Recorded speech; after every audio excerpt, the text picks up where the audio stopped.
Hello, and welcome to a change of pace video, where instead of talking about Space Marines, we will be talking about the Solar Auxilia, the elite fighting force of the Imperial Army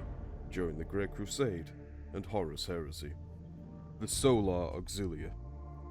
Of the myriad regiments and battalions of the Imperialis Auxilia, most commonly referred to as the Imperial Army, the Solar Auxilia are among the most elite, disciplined, and well-equipped of fighting forces, widely considered by many second only to the superhuman Legiones Astartes in their military effectiveness and expeditionary warfare, and in particular the desperate extremists of Zone Mortalis battles. While some observers may point to singular units and individual regiments whose skill, power, and reputation may arguably exceed that of the Solar Auxilia, such as the legendary Old Hundred Terran regiments, what marks the Solar Auxilia apart is the fact that they are not simply a single regiment raised from a particular culture or displaced from a warlike compliant world to serve the Imperium, but a pattern, a culture of warfare, and an order of battles which had successfully been replicated on hundreds of worlds. As a result, the Solar Auxilia cohorts and regiments have formed the backbone of the Imperium's military forces since the dawning of the Great Crusade. While the Space Marines of the Legiones Astartes have been both the standard bearers of the Great Crusade and without a doubt its principal and unstoppable strength, the Solar Auxilia have often been indispensable and most elite foot soldiers, and, as the Imperium expanded to encompass thousands of worlds, its first line of protection against those who would destroy it from without, or disturb its peace from within. The origins of the Solar Auxilia. As the name might suggest, the origins of the Solar Auxilia lie in the Sol system in the earliest days of the Great Crusade.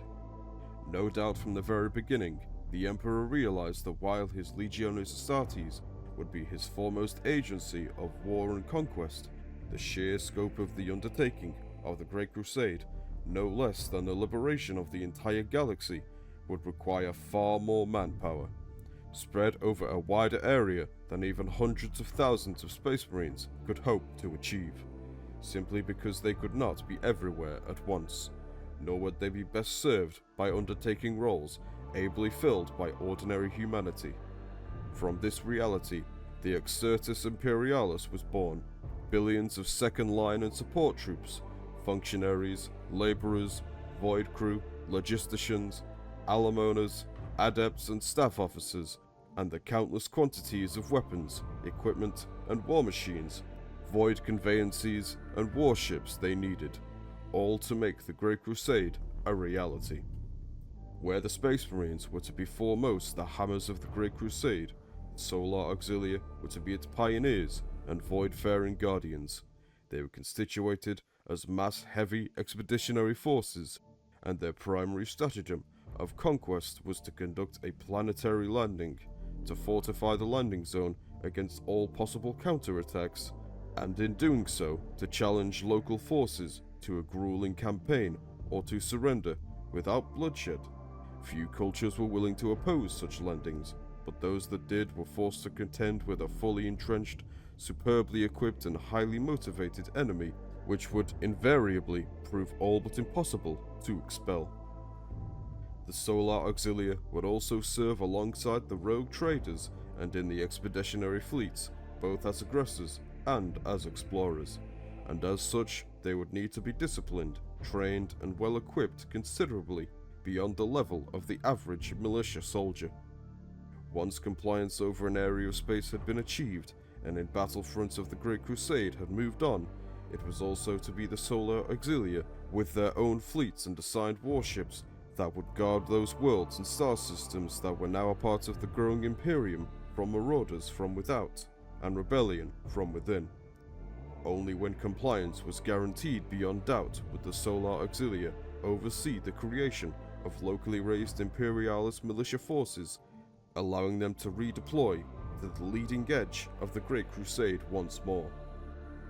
In the laying out of strategic formulation and pattern of organization for the Solar Auxilia, the Emperor in his wisdom appears to have drawn on two principal sources: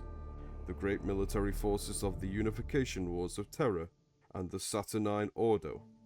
Warfare had been the general condition on Terra and across its star systems for thousands of years, and the homeworld of humanity had seen many great empires rise and fall, and without them great armies and warrior cultures form and meet their destruction. From this crucible of battle, the Emperor drew much that would inform the structures and tactics of all of his armies, and the Solar Auxilia would be no different in this. But it was the highly militarized tech enclave of Saturn, whose expertise in void warfare was of peerless temper, that would most greatly inform the nature of the Solar Auxilia. As the Great Crusade progressed, the effectiveness of the Solar Auxilia as a distinct military concept and coherent fighting force was proved time and again, and the strategic demands of the ever-expanding expeditionary fleets and the galactic territory they conquered demanded that Solar Auxilia regiments be raised in increasing numbers.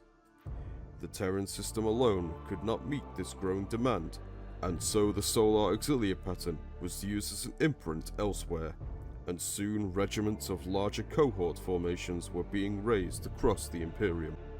often set up around cadres of experienced officers and non-commissioned ranks from existing regiments. These raisings were most common in star systems with an established tradition of void-capable military and privateer forces, and in many cases served to absorb such a culture more readily into the Imperium, particularly if armed struggle had been needed to subdue it into compliance. Yet at its core, the Solar Auxilia became and remained a hardened body of professional soldiery, equipped and trained to the highest standards of the Imperium's human forces, and a keystone of the Great Crusade's tremendous progress. The Solar Cohorts. According to the measure of the Officio Militaris of Terra, the Solar Auxilia cohorts are the definitive example of heavy void infantry formations of the Exertus Imperialis. As such, they are fully trained and equipped to take on void war zones, hazardous planetary environments, and operate both as interface troops, meaning transitioning from void to ground operations in combat conditions, and fight heavily contested boarding actions. The fundamental building block of the Solar Cohort at the tactical level is the Tertio, a formation made up of 3 sections of Auxilia, whose nature was defined by their weaponry and battlefield role. Tertios collectively could be assembled and deployed in a variety of ways and numbers to meet a particular strategic need. By far the most common Tertio formation is the Infantry Tertio, made up of 3 las rifle sections, each comprising 20 void-armored las rifle-equipped infantrymen, commanded by a junior officer. Alongside these fighting elite, Veletaris Tertios, each made up of 3 squads of 10 veteran troopers equipped with augmented short-range weapons such as Volkite chargers or flamer units, and fire support tertios, commanding 3 batteries each of 3 crew-served infantry support weapon platforms, of which the tracked rapier type is the most common. The tactical doctrine of the Solar Auxilia grew organically through operations during the Great Crusade, and is the direct result of both the unusual environments in which they commonly operate, and in part the particular qualities of their arms and equipment. The most singular and perhaps iconic piece of war gear utilized by a member of the Solar Auxilia is their Void Armor, a carapace-reinforced, fully enclosed environmental combat body armor with a fully integrated life support unit. The Void Armor worn by the Solar Auxilia, eponymously classified as Solar Pattern, is itself a mass-produced modification of the ancient Void Armor worn by the Void Hoplites of the Saturnine Ordo. The armor is fully sealed and capable of resisting small arms fire, ballistic impacts, and shock trauma, is self-healing against minor penetrations and laceration, and is particularly resilient against radiation and thermal effects, making it highly effective for combat operations in hostile environments of many kinds, not only the open void of space. When fighting on a planet's surface, The Solar Auxilia cohorts make extensive use of support armor and mobile artillery units in open battle. And unlike the forces of the wider Imperialis Auxilia, these are invariably patterns designed and proofed against vacuum and hostile environment operation, including radiological shielding and internal life support systems. These include the notably advanced Mars Solar Pattern Lehman Russ battle tanks, created specifically to the Auxilia specifications by the Lord of the Red Planet, both swifter and more sophisticated than their more commonly encountered counterparts,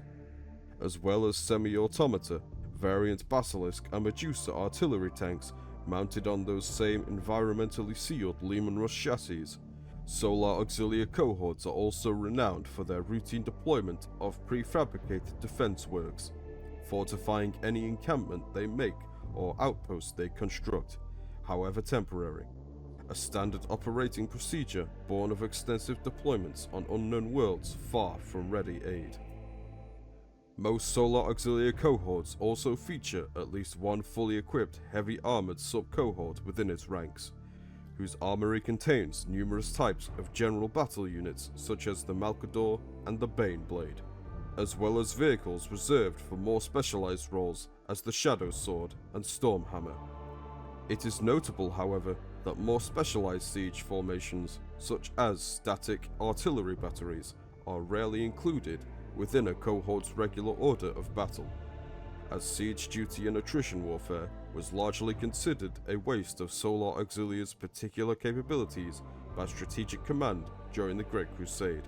and left to other, less specialized formations of the Exertus Imperialis, the grand military support structure of the Imperium. The many regiments of Solar Auxilia also meant they could be found in innumerable war zones across the galaxy, throughout the entirety of the Horus Heresy. Sometimes they were supporting one or more Legiones Astartes formations, but just as often they fought alone, or alongside regiments of other divisions of the Imperial Army, sometimes against tremendous odds, bound by oaths of honor and rigid military tradition. The ancient Terran pattern Solar Auxilia regiments remained largely loyal to the Emperor during the Horus Heresy, while some cohorts, given the vast number of Solar Auxilia under arms at the time of the Galactic Civil War, were inevitably manipulated or corrupted. The many offshoots of the Solar pattern, those formed in disparate systems across the galaxy, were as evenly divided between loyalists and traitors as any other subdivision of the Imperium's armies, with many owing their primary allegiance to the War Master and his allies. This has been the Solar Auxilia of the Great Crusade. Thank you for watching.